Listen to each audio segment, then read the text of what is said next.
today I would like to make a little review of a GoPro Hero 3 and show you that this is actually a totally capable camera still, even all those years later. Good footage can still be taken with it. There are a few issues. A couple of these issues with it is that its microphones are on both sides. One is here and one is here, which means like if I place it in its original shell, the shell behind have holes, but because this plastic already covers so many of this, so much of these speakers, so the sound doesn't really come across so well. So let's do a little try. Hi, I'm Edwin. This is a sound test 1 2 3 1 2 3. Let's try now with the original bass.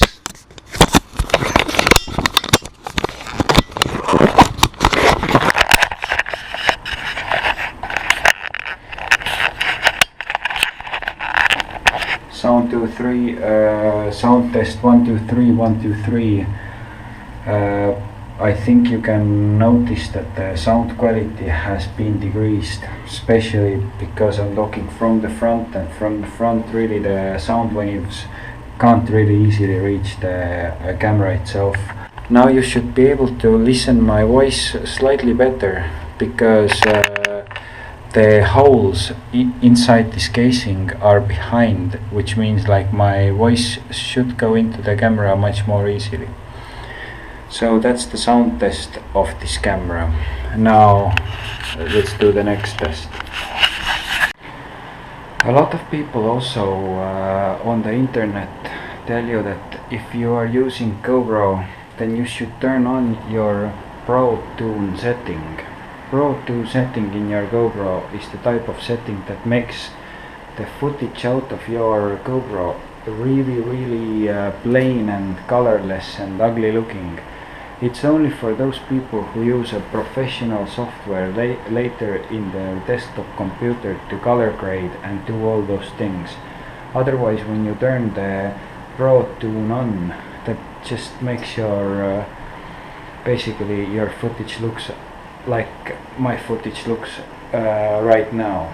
And in a moment I'm gonna show you what's the difference after I turn off the Pro Tune, because at the moment the Pro Tune is turned on just to show you how ugly the captured footage can really be. And now I turned the Pro Tune off, and because of that I think you can immediately notice that the colors are more vibrant, everything, the shadows look better. Everything is slightly more beautiful looking, isn't it? And that's why, if you don't want to spend your time, your valuable lifetime, hacking in the computer, figuring out how to color grade your footage and have super large files to deal with, like seriously large files compared to the ones that you're making when you turn the Pro Tune off, basically you should keep that option off, keep the Pro Tune off, and just enjoy the original GoPro beauty. It is a good camera, it's well known to make a very nice footage. It could always be better, but I think it's good enough. And now the last thing I want to show you about this camera is basically the black point, or the point metering. That what if I turn it off compared to when I turn it on. At the moment point metering is turned on. Now I'm gonna turn it off.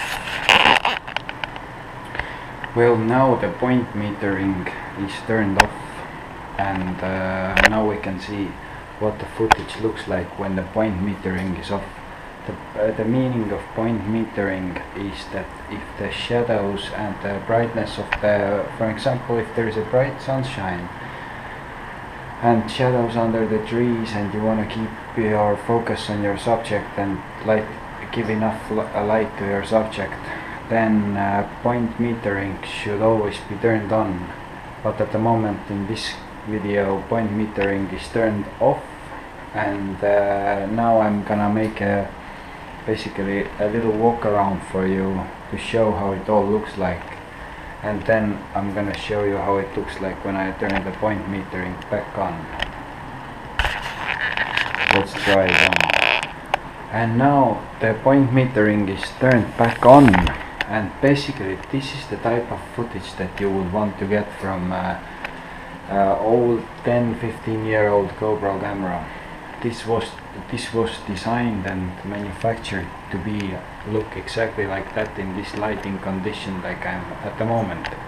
It was never designed to be a good camera indoors with the low light conditions, but that's because I have this excellent hand strap for my GoPro, which makes me able to, for example, show you a lot of things that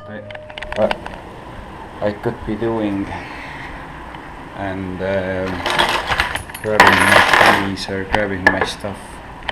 Interesting, very interesting. In the meantime, this strap, of course, it doesn't come with the case, but I have run a little online store, and you can get all sorts of this kind of straps and mounts for different camera equipment from my website, and I will ship them to you straight from China, because that's where I live. And we have hand straps like that, makes it super handy to carry little. They have even those smaller versions of GoPros. This makes it like super easy. You can basically do so many cool footages and stuff with this product. So if you're interested, link down in the description, or if it's not yet down in the description, then you know that I'm working on it. I'm working to open my shop. So basically that's what's gonna happen. Moral of the story is that if you like retro tech, if you like retro cameras, and I have a lot of retro technology. My father is a hoarder. He has so many different kind of mobile phones and cameras and old cameras and vintage technology. If you like that kind of content, where I review and kind of put old technology to the test, give me a thumbs up and subscribe me. Your subscription will help me out. And if you have something you want to add, or you have idea what I should be doing, perhaps you should leave a comment, and we could communicate with each other. And if you are in a mood, you could make your own YouTube video and post its link into my comment section, so I could look at it and maybe react to it or something. Until then, I wish all the best for you and your family and all the loved ones. The best of health, and may God bless you.